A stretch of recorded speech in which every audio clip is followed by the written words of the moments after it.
আসসালামু আলাইকুম রহমতুল্লাহ। আজকে এই বিস্কিটটি দেখে ছোটবেলার কথা মনে পড়ে গেল। ছোটবেলায় টিফিন বিস্কিট এবং এই চ্যাম্পিয়ন বিস্কিট খুবই পছন্দ ছিল আমার।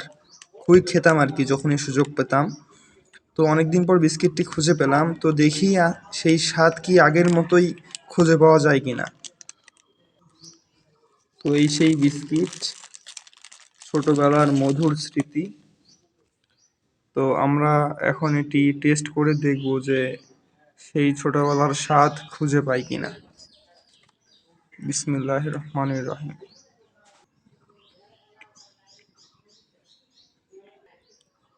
সত্যি বলতে স্বাদ চেঞ্জ হয়েছে কিনা জানি না, কিন্তু বিস্কিটটা আমার কাছে আজও অসাধারণ লাগলো। উপরে চকোলেটি ক্রিম, ভিতরে ভ্যানিলা ক্রিম এবং কুকিজ, সব মিলিয়ে 15 টাকায় এই স্ন্যাক্সটি আসলেই অসাধারণ।